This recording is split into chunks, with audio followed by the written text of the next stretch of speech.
My cousin Myra Walsh leaves a voice message in the family group chat in a mean and uncouth manner. Mom, I'm not meeting that guy who drives a rundown car. One look at him tells me that he's a single pathetic loser. She then kicks my chair. Hey Sam, that useless piece of shit is a good match for you. Why don't you take my place on the blind date? I follow Myra's line of sight. There's an old-looking car parked outside and the owner, Henry Quinton, is currently reclining against the car while smoking. My entire family thinks he's just an ex-convict who has just gotten released from prison and is unable to land a job yet. I'm the only one who knows that's not the truth. Last week, when I was carrying out my internship at a bank, I witnessed the bank manager inviting Henry into the vault. Apparently, the trail of numbers Henry has in his savings is as long as a phone number. After putting on some makeup on my face to make me pure and innocent, I put on an oversized shirt before heading out of the apartment. In the cold wind, I cower slightly from the cold as I hand a thermos flask over to Henry. Sir, Maya said she's not a match for you, so I'm here in her place. Henry snuffs out his cigarette, his gaze fixing on my flapping hem for 3 seconds. Lass, if you want to be with me, you'll have to suffer tremendously in life. I'm willing to go through anything as long as I get to be with you. That night, Maya flaunts photos of the bag a rich scion has given her. As for me, I've gone over to Henry's apartment. When I opened the car door, a sharp, stale stench of cheap tobacco hit me in the face. The passenger seat was coated in dust. It was as though the car had just been dragged out of a junkyard. Henry Quinton gave me a sideways look. Holding a cigarette, he made no move to roll down the window. I didn't frown. Instead, I took out a pack of wet wipes from my bag and carefully cleaned the seat. Only after that did I sit down obediently, placing my bag neatly on my lap like a grade schooler riding in a car for the first time. Henry let out a cold laugh and flicked his finger. A speck of burning ash dropped straight onto the hem of my white dress, scorching a tiny black mark into the fabric.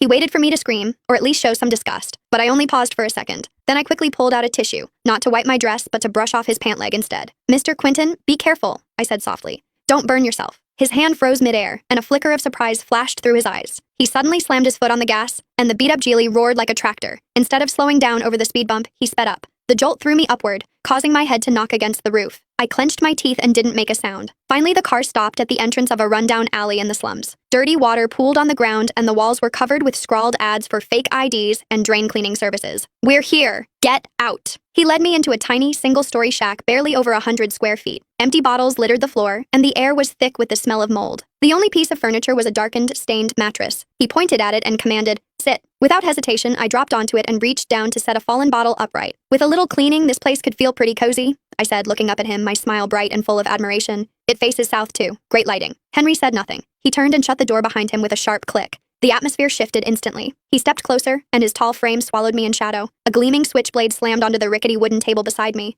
The blade glinted coldly, hovering only an inch from my hand. "I'll be honest with you," he said, bending down until his face was right in front of mine. His breath reeked of alcohol. "I just got out. I owe millions to loan sharks, and I've got enemies everywhere. If you stick with me, you could get hacked to death any day." Scared? My body trembled violently, and tears instantly welled up in my eyes. It was a visceral, instinctive fear, but I didn't back away. Instead, I reached out with a shaking hand. Not to push him away, but to grab the handle of the knife.